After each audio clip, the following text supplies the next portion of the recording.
할렐루야. 여러분 혹시 추우세요? 괜찮아요. 네. 자, 그러면 오늘 말씀을 좀 함께 나누고자 합니다. 제가 어려서부터 이제 교회를 다녔는데, 그 교회를 가려면은 한 집에서 교회까지 한 20분에서 30분을 걸어 다녔던 것 같아요. 그러면 이제 주택가 골목을 막 그냥 다니거든요. 근데 골목에 다니는데 그때에 그 어느 집에, 그게 좋은 집이에요. 좋은 집에 그 교패가 달려 있는데, 그 교패가 영락교회 해가지고선 딱 붙여놨어요. 그 집은 내가 교회 다닌다라고 하는 것이 자랑스러운 거예요. 특별히 교회 가운데서도 영락교회를 다닌다, 자랑스러운 거예요. 왜냐하면은 한국 교회에 영락교회 그러면은 대표적인 이미지가 있거든요. 가장 먼저 세워진 교회, 혹은 뭐 아주 장로교회 가운데서는 좋은 교회, 이런 이미지가 있어요. 그리고 또한 그 당시에는 한경진 목사님이 영락교회에서 목회를 했었어요. 그러니까 한경진 목사님 그러면은 장로교회의 어른이거든, 한국교회 어른이거든. 그러니까는 교인들도 거기에 따른 어떤 자부심이 있는 거예요. 오늘 그런 자부심이 좋은 거예요, 나쁜 거예요? 좋은 거죠.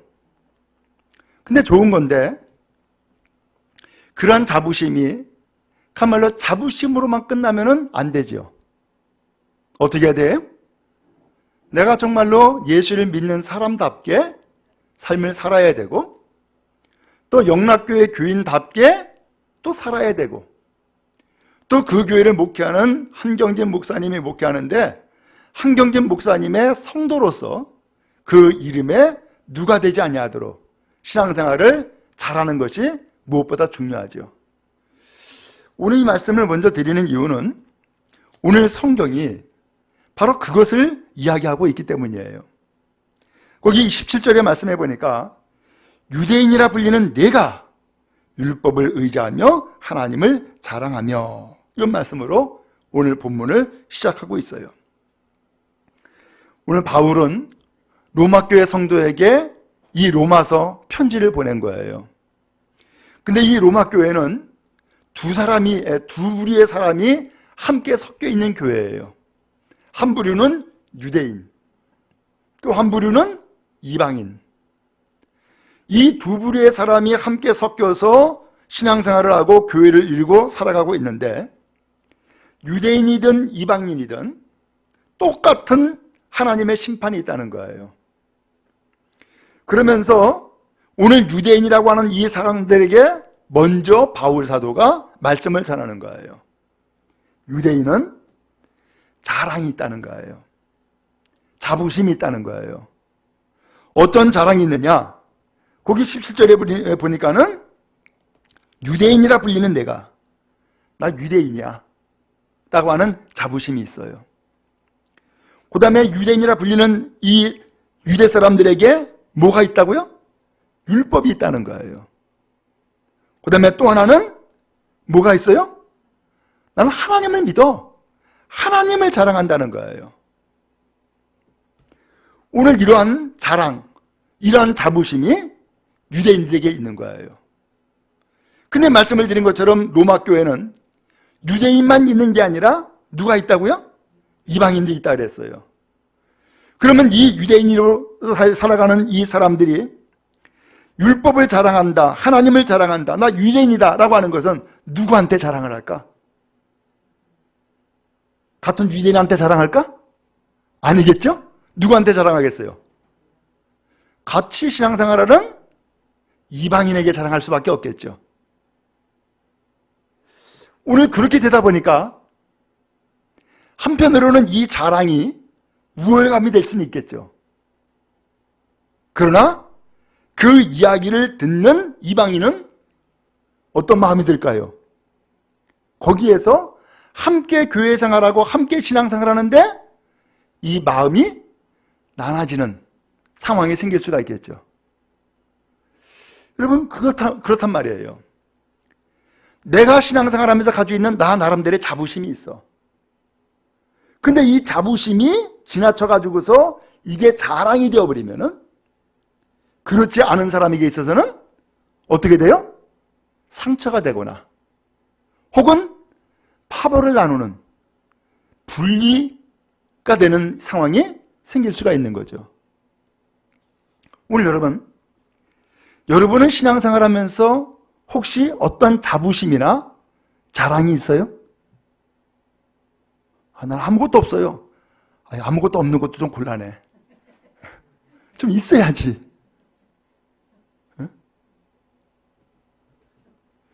오늘 이 로마교회 성도는, 특별히 유대인들은 난 유대인이야. 난 율법을 알아. 난 율법을 배웠어. 나 하나님 섬기는 사람이야. 라고 자랑했다 그랬어요. 교회를 다니면서 보면은 그런 경우가 있어요.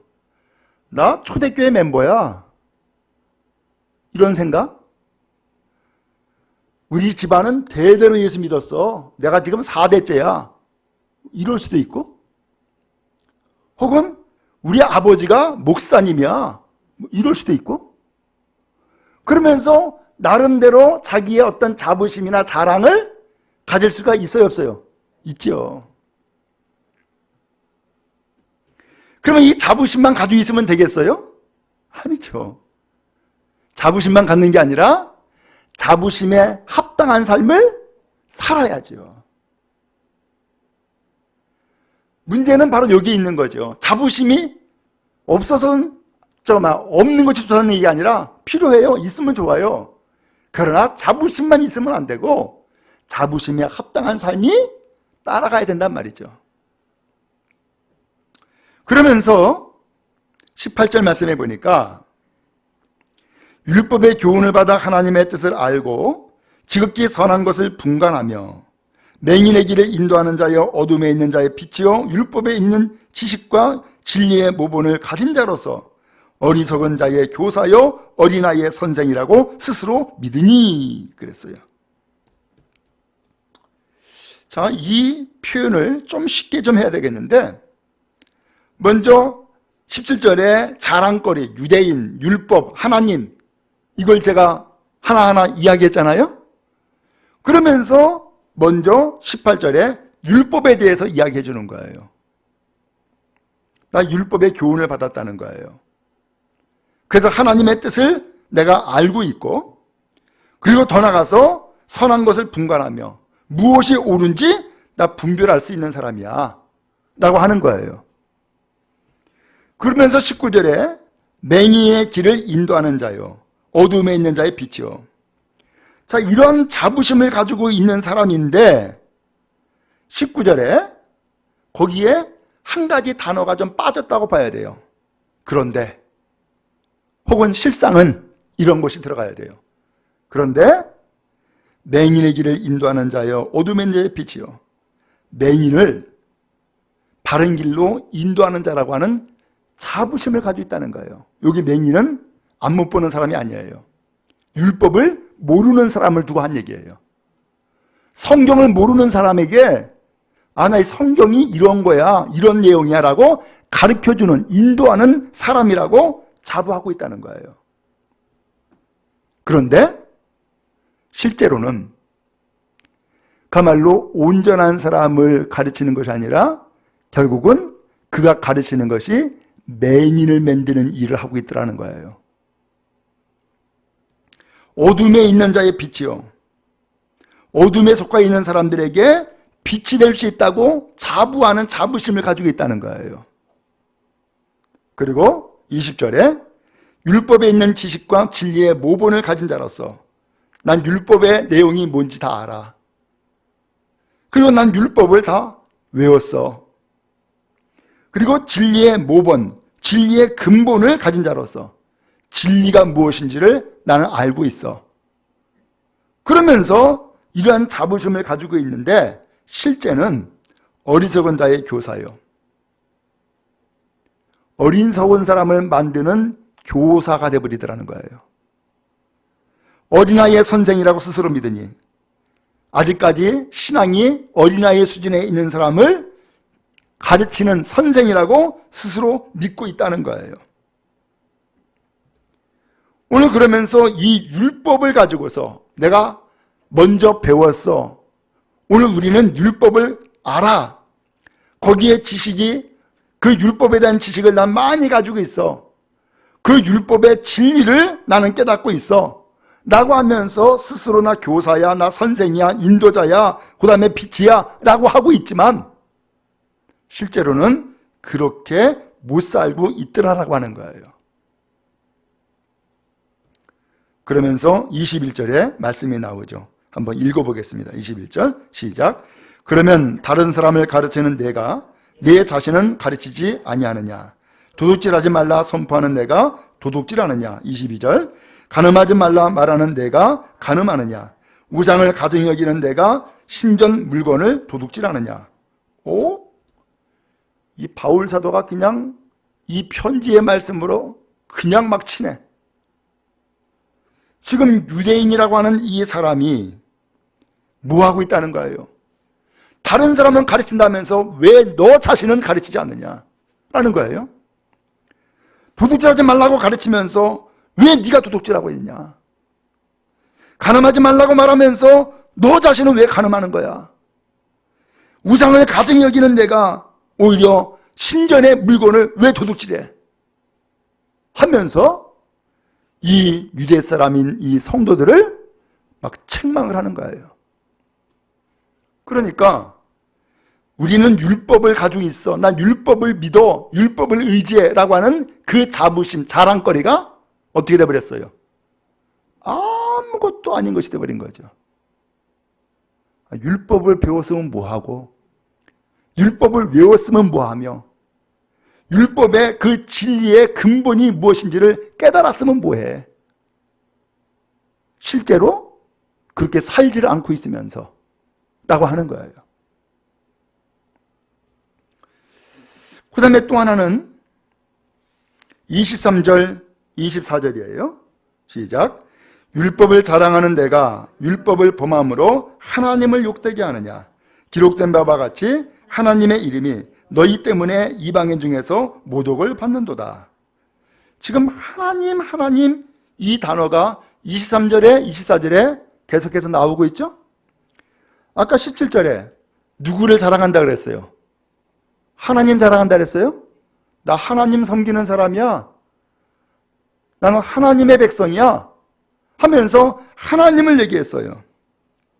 그런데 그렇게 자랑스럽게 여겼던 율법 그리고 하나님, 이것을 연결해서 율법을 자랑하는 내가 율법을 범함으로 누구를 욕먹이고 있다고요? 하나님을 욕되게 하고 있다는 거예요. 하나님을. 실제로 오늘날 참 예수 믿는다고 하는 것을 자랑스럽게 말할 수 없는 시대를 지금 살고 있어요. 참 난감하죠. 참 난감해요. 그러면 이 하나님을 욕되게 한 것이 누가 그렇게 한 거예요? 하나님 스스로가 그렇게 하셨나요? 아니요. 우리가 하나님을 섬긴다라고 하면서 그러한 삶을 살지 못하다 보니까 오히려 우리가 섬기는 하나님을 욕되게 하고 있다는 거예요. 이게 바울 사도가 이 로마 교회에 알려주는 말씀인 거예요. 오늘날도 그랬지만은 과거에 이 바울 사도가 있었을 그 시대에도 오늘 유대인으로서 신앙생활하고 있는 유대주의자의 이 성도들이 율법을 자랑하고 하나님 자랑하고 유대인이라고 자랑하는 그러한 삶을 살았었는데 실제로는 하나님을 욕되게 하고 하나님의 이름을 모독주는 그러한 일을 행하고 있더라라고 하는 거예요. 저는 요새 사실 난감해요. 아니, 저만이 아니라 한국 교회가 아마 다 그런 것 같아요. 저는 사실 상당히 좀 우려를 하고 있어요. 한국 교회에 대해서도 우려를 하고 있고 이 나라에 대해서도 사실은 좀 우려를 하는 게 있어요. 그것이 무엇인가 하면은 그 8.15 광복절 집회를 중심으로 해가지고서 코로나가 퍼졌다고 그렇게 막 뉴스에 나오잖아요. 근데 그것이 어느 정도 사실은 사실인 것 같아요. 근데 그러다 보니까 정강 목사라고 하는 그분이 자꾸 뉴스에 떠오르고 사랑제일교회가 자꾸 나오고 그러면서 연결해가지고서는 전국에 있는 교회들이 속속속속 하나씩 자꾸 나오는 거예요. 자, 그러다 보니까는 이제는 이 교회가 바이러스를 퍼뜨리는 마치 주범이 돼버린 것 같은 거예요. 그런데 이러한 일을 두고서 또 이제 신앙의 생각이 다른 또 기독교의 다른 부류에서는 정강원 목사는 온전한 목사가 아니다. 그러면서 그 사람을 소위 말하면 정치 목사다. 뭐 이러면서 이것을 이제 갈라지는, 나눠지는 그런 상황이 생겨버린 거예요. 저는 나름대로 제가 가지고 있는 어떤 판단과 생각은 있어요. 근데 이렇게 갈라지고 나눠지는 것이 교인들한테도 똑같이 있어요. 교인들한테도. 그러다 보니까는 제가 가지고 있는 생각과 판단을 이야기하면은 편가르기가 돼버려. 기가 막힌 일이 생기는 거죠. 그러면서 이제 이 한국교회가 둘로 갈라지게 생겼어. 전체적으로. 과거에 일제 통치 시대 때에 신사참배 문제가 한국교회에 있었어요. 총회에서 결정을 했어. 신사참배는 국민 의례다. 참배도 괜찮다. 라고 결정을 한 거예요. 물론 그 결정을 할 때에 일제 순사들이 총회 석상에 다 들어와가지고서는 다 감시했어요. 그런 가운데서 결정을 했던 거예요. 그런데 그 신사참배를 하지 않은 기독교인들이 있어요. 그 사람들은 감옥 갔어요. 이제 8.15 해방을 만났어요. 일제는 철수했어요. 그리고 이제 감옥에 갔던 목회자들이나 성도들이 감옥에서 이제 나왔어요. 그리고서 이 장로교회가 분열이 됐어요. 왜 분열이 됐느냐? 신사참배는 우상숭배야. 우리는 우상숭배하지 않고 감옥에 갔어. 그러니까 신사참배한 목사들, 당신들은 이제 자격이 없어. 강단에 서서 설교하지 말어. 이렇게 주장하게 된 거예요. 그러니까 신사참배를 한 목사들은 뭐라고 얘기하냐면은 당신만 고생했냐. 우리도 일제 통치 시대에 신사참배를 할 수밖에 없었던 것은 교회를 지키려고 신사참배 한 거야. 우리도 고생했어. 그러면서 이제 완전히 두 파가 돼버리고 만 거예요. 그래서 장로교가 분열이 돼버렸어. 그 분열된 것이 고려판 거예요. 그래서 부산에 고려신학교가 그래서 나온 거예요. 그리고 또 세월이 좀 지났어요. 또 한국교회가 나눠졌어. WCC, 세계기독교교회협의회 WCC에 가입하느냐 마느냐 이것 가지고서. 그래서 가입을 해야 된다라고 하는 그러한 기독교의 세력은, 이것은 세계 기독교 교회 협의회는 세계의 기독교인들이 함께 모여서 일치와 연합을 이루는 공동체다. 가입해야 된다. 라고 하는 주장을 하고, 또 한편 반대는 WCC는 공산주의자야. 거긴 가입하면 안 돼. 하고서 반대하는 세력이 생긴 거예요. 그래서 예장교회가, 이 장로교회가 또다시 분열을 했어. 가입하는 측과 가입하지 않는 측과. 그래서 합동과 그 다음에 통합으로 나눠지게 된 거예요. 그런데 이번에 이 사태를 통하여서 이 한국교회가 또다시 반쪽 나게 생겼구나, 이런 염려를 하는 거예요. 그 염려에 이러한 그 한국 교회의 상황과 한국 이 정치 상황과 사실 맞물려 있어요.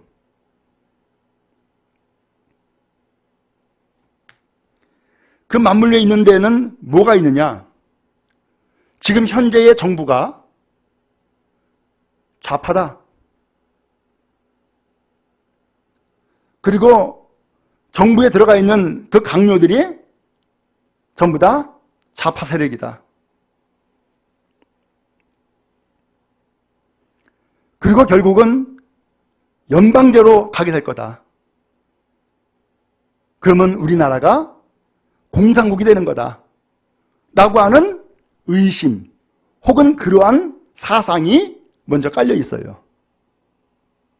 그러니까 이 나라를 절대 공산주의가 되지 않도록 막아야 된다. 그러면서 기독교 세력이 이 나라 이 민족을 위해서 기도해야 되고, 그래서 모여서 우리가 항의해야 된다.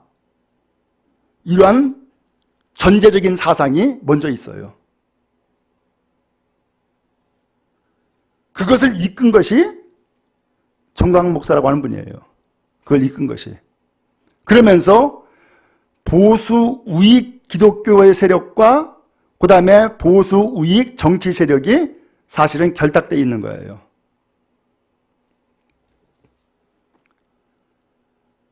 근데 반대로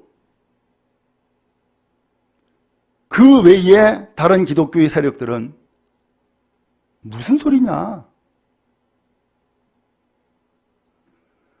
하면서 새로운 이 정부는 민주정부야.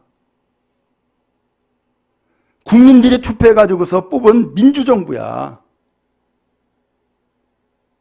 라고 하면서 이 나라를 혹은 이 정부를 옹호하거나 지지하는 거예요. 그러다 보니까는 이 나라 혹은 이 기독교가 그렇게 해서 소위 말하면 편이 쫙 나눠져 있어요. 곤란하죠. 그러면서 지금 기독교가 아닌 혹은 기독교 안에서도 지금 하나님을 욕먹고 있는 거다. 욕먹이고 있는 거다. 라고 하면서 지금 이 흐름을 대부분의 사람들이 그렇게 인식을 하고 있단 말이에요. 난감하죠.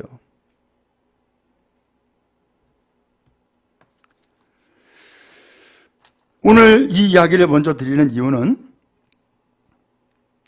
이 당시에도 이 유대인으로서 이 기독교인들이 유대인이다 자부심 갖고 율법을 가지다 자부심 갖고 나 하나님을 섬기는 하나님의 백성이라는 자부심을 가지고 있었지만, 그러나 실제의 삶에서 그렇게 살지 못하다 보니까 결국은 하나님을 욕되게 하고 하나님의 이름이 모독받는 일이 있다라고 하는 것을 알려주고 있는 거예요.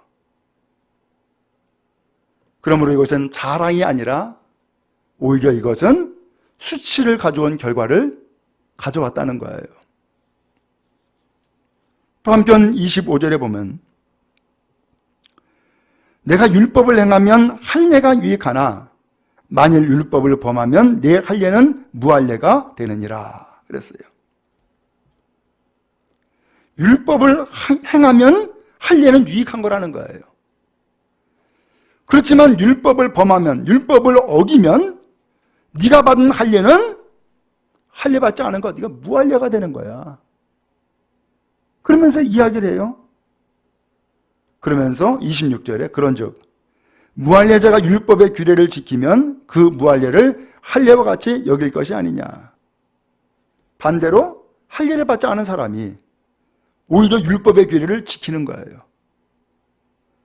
그러면 그 무할례자야말로 할례 받았다라고 생각할 수밖에 없지 않느냐.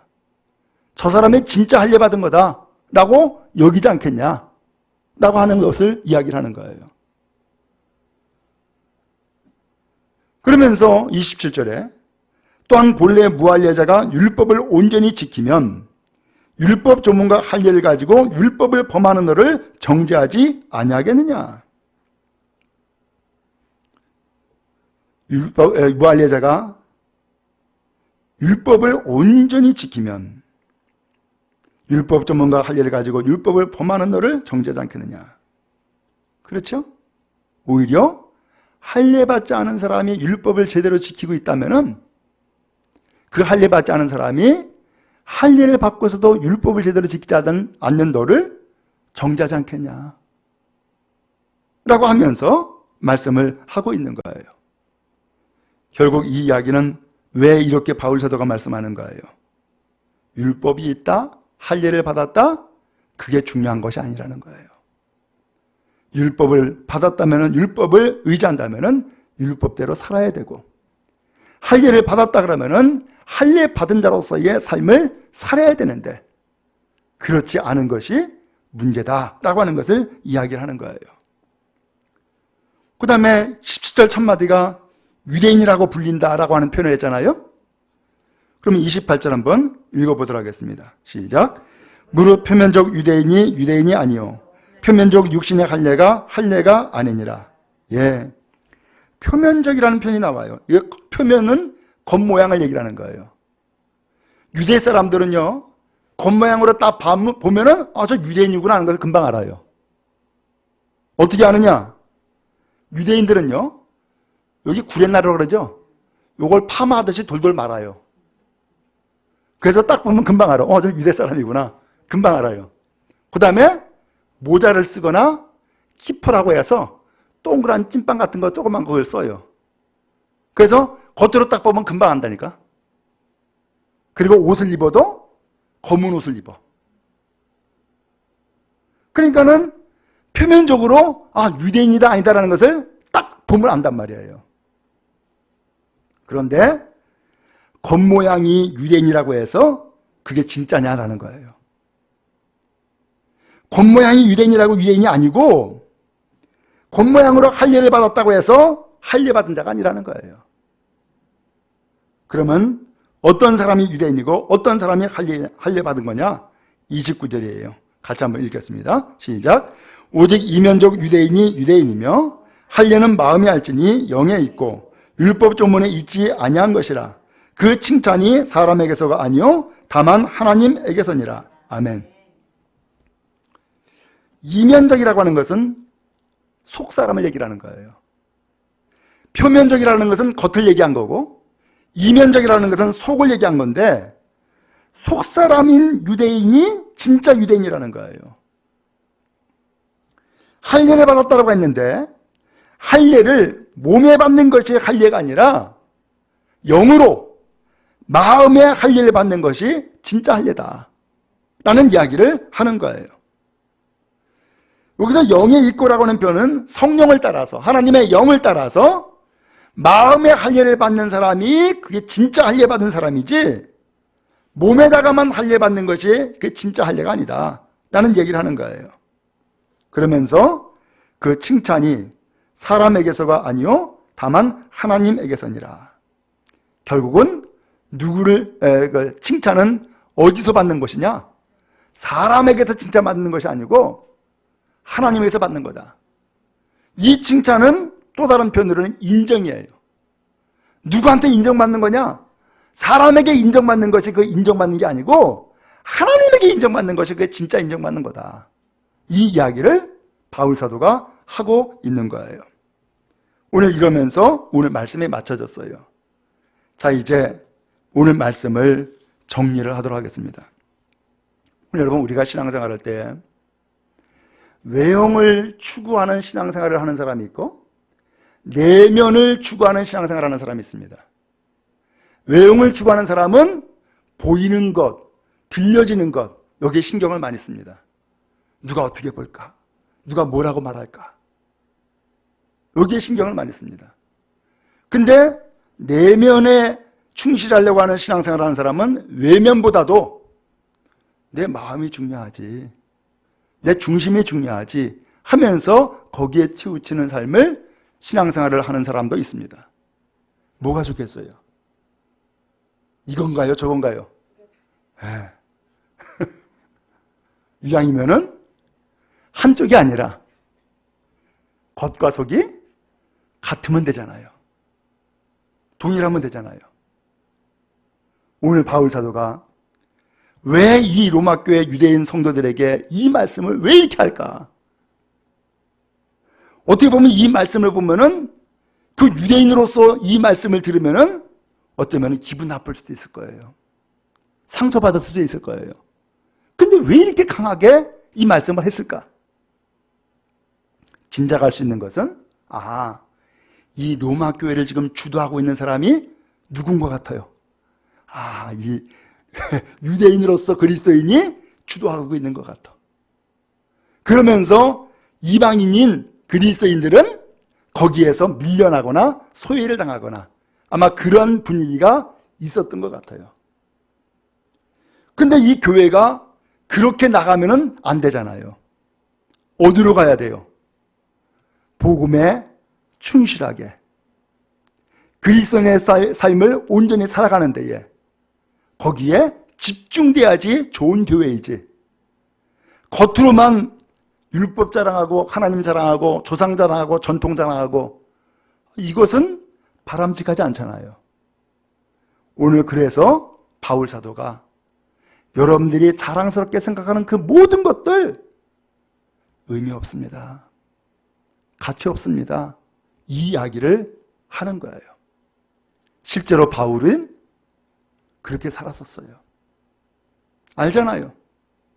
바울 사도가 과거에 예수를 만나기 전에 그렇게 살았어요. 근데 예수를 만나고 보니까 과거에 살았던 그 모든 삶이 아무런 의미가 없는 거야. 그래서 바울 사도가 뭐라 그래요? 배설물로 여겼다고. 배설물이 뭔지 아세요? 제가 이야기하지 않아도 알겠죠? 냄새나는 거. 지저분한 거. 아무것도 아니라고 그렇다 그냥 배설물로 여겨버렸다는 거예요. 왜?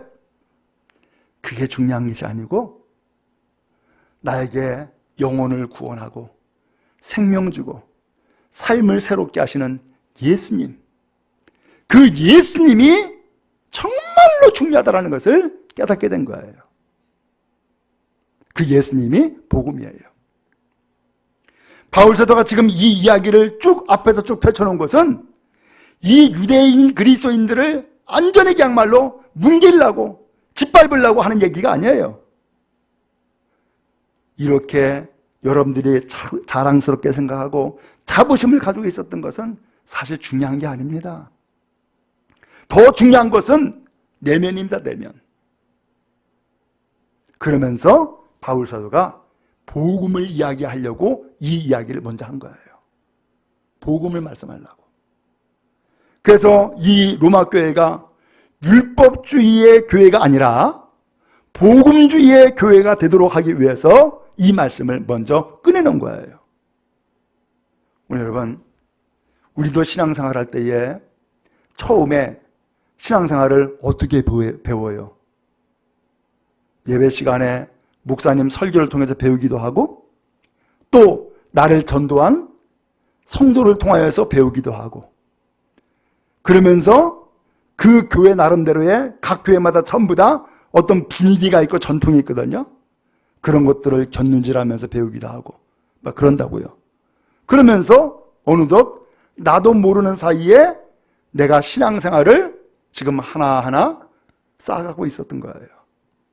근데 문제는 그 신앙생활이 성경적으로 참으로 올바른 것이고 견고한 믿음으로 세우는 신앙의 삶이었느냐라고 하는 거예요. 이거 되돌아봐야 돼요. 그래서 오늘 우리의 신앙을 어디에다가 기초를 둬야 되느냐? 바로 바울 사도가 가르쳐주고 증거한 그 복음에 오늘 우리의 신앙의 삶의 기초를 세워야 되는 거예요. 그래서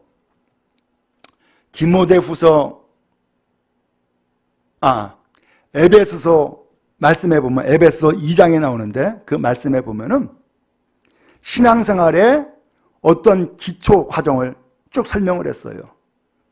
잠시 한번 찾아서 한번 읽어보고 오늘 말씀을 정리하도록 하겠습니다.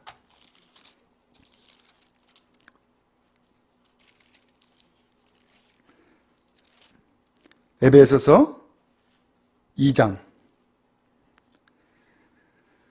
자, 찾으셨나요? 2장? 예.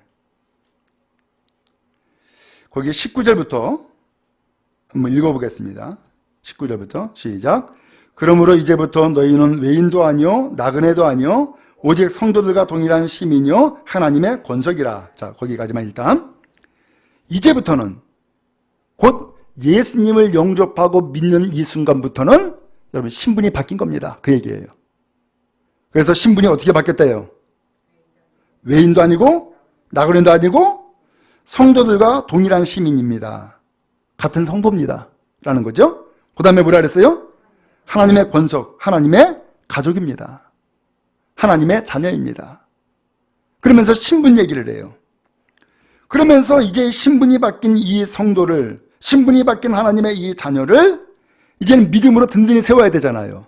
자, 20절을 또 읽겠습니다. 시작. 너희는 사도들과 선지자들의 터 위에 세우심을 입은 자라. 거기까지요. 거기 보니까 터 위에 세우심을 입었다. 지금 신앙생활하는 것을 집 짓기로 표현한 거예요. 집을 짓는데 어디다가 집 짓죠? 터, 땅 위에다 집을 짓잖아요. 그렇죠? 그런데 그 터가 뭐냐라는 거예요. 그 터가 뭐라 그랬어요? 사도들과 선지자들의 터라고 표현을 했어요. 그러면 사도들 누구예요? 예수 복음을 전하는 사람들. 그 다음에 선지자들은 누구예요? 하나님의 말씀을 전하는 사람들. 결국 그 터가 뭐라는 거예요? 말씀이라는 거예요. 신앙생활의 그 기초가 말씀이라는 거예요. 말씀. 하나님의 말씀이라는 거예요. 그 다음에 또 읽겠습니다. 시작. 그리스도 예수께서 친히 모퉁이 돌이 되셨느니라. 아멘. 오늘날은 집을 지을 때 건축 방식이 다양하죠. 뭐 철골로도 짓고 뭐 다양하더라고요 보니까. 근데 이 시대에는 건축 방식이 하나야. 돌로 집을 짓는 거예요. 돌로. 그래서 돌을 쪼개거나 모양 내가지고서 돌을 쌓아가지고 집을 짓는 거예요. 근데 돌을 쌓아가지고 집을 짓는데 이 집을 네모나게 지을 것인지 정사각형인지 직사각형인지 방은 몇 개인지 다 그거 어떻게 알아요? 모퉁이 돌로 하는 거예요. 모퉁이 돌. 여러분 바둑 더 보셨나요? 아시죠? 네. 처음에 바둑 둘 때 뭐예요? 그야말로 포석이라고 돌을 내가 어디다가 집을 어떻게 지어야지라고 하는 것을 전체적인 구상을 먼저 해놓고서는 어디다가 딱 하나 이제 둬요. 그러면서 포석이라는 것을 둬요. 그 포석을 두면은 집 모양이 이제 그 사람 나름대로는 딱 가지고 있는 거야. 나중에 이렇게 집을 져야지. 이제 그렇게 계획하는 거예요. 상대방은 이 사람이 여기다 돌을 놓은 거 보니까는 저기다 집 지려고 하는구나. 저 집을 저거 짓지 못하도록 막아야지. 이렇게 된단 말이에요. 그런 것처럼 집을 짓는데 모퉁이 돌을 어디다 두느냐에 따라서 집의 크기가 결정이 되고 집의 모양이 결정이 되고 그 다음에 그 방의 개수가 결정이 되는 거예요. 그러니까 모퉁이 돌이 중요한 돌인 거예요. 신앙생활 하는데 오늘 우리가 어떤 모양의 집을 지을까? 어떤 신앙생활을 할까? 이 모퉁이 돌이 있어야 되잖아요. 소위 말하면 본이 되는 돌. 그 모퉁이 돌이 누구래요? 그리스도. 예수님이 우리 신앙의 본이라는 거예요. 예수님이. 자, 그렇기 때문에 오늘 여러분 신앙생활을 배우는데 가장 완벽한 본은 예수님이세요. 그래서 예수님에게서 신앙생활을 본받고 배우는 것이 가장 확실한 거예요. 예수님이 말씀했죠? 누구든지 나를 따라오려거든 자기를 부인하고 자기 십자가 지고 나를 따라와라 그랬어요. 중요한 말씀을 예수님이 우리에게 해주신 거야. 자기 부인, 너라고 하는 존재는 내세우지 말아. 너는 없다고 생각해. 넌 죽었다고 생각해. 그 얘기예요. 그 다음에 자기 십자가, 인생은 다 십자가가 있어. 그 십자가를 버릴 생각하지 말고 짊어지고 신앙생활을 해. 그 얘기거든요. 짊어지고 신앙생활을 해. 어찌하든 그 다음에 21절 또 읽겠습니다. 시작. 그의 안에서 건물마다 서로 연결하여 주 안에서 성전이 되어가고. 결국은 이렇게 해서 집을 짓는데 그 집이 용도가 뭐라는 거예요? 거기 나오죠? 서로 연결하여 주 안에서 뭐가 돼가고 있다고요? 성전이라는 거예요. 성전. 그래서 우리가 예수님을 영접하고 믿음의 삶을 살아가면은 오늘 주님은 오늘 우리의 삶이, 우리의 인생이 성전 되기를 원하시는 거예요. 성전. 근데 성전이 됐어요? 아직 안 됐어요? 거기 성경에 뭐라고 되어 있죠? 성전이 되어 가고 그랬죠? 지금도 공사 중인 거예요. 지금도 건축 중인 거예요. 지금도.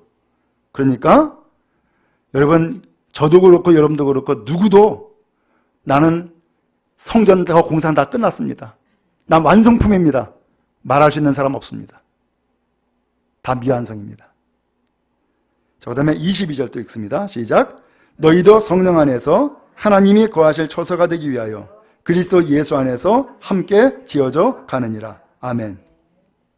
그러면 성전된 교회, 성전의 삶을 살라 그러면은 그 집에 누가 살아야 돼요? 거기 나오죠? 성령 안에서 누가 거하신다고요?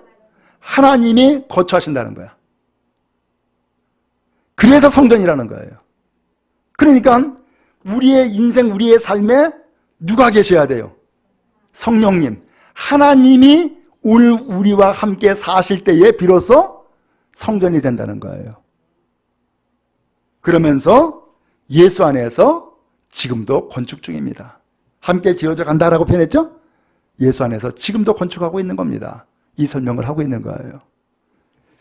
자, 그러니까 오늘 바울 사도는 이 로마 교회 유대인 성도들에게 왜 이렇게 자부심을 가지고 있는 유대인 율법, 그 다음에 하나님, 이것을 전부 다 가말로 그렇게 막 몰아치듯이 그러면서 막 이렇게 혼을 내듯이 말씀하고 있느냐.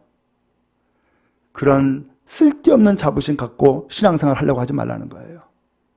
그게 중심이 돼서는 안 된다는 거예요. 그게 중심이 아니라 마음의 변화, 새로운 신앙의 삶, 이렇게 돼야지만 바른 그리스도인의 삶을 살아가는 겁니다 라는 것을 알려주고자 하는 거예요. 그러면서 여러분, 혹시나 여러분도 그러한 인간적인 자부심을 가지고 지금까지 혹시 살아온 것이 있습니까?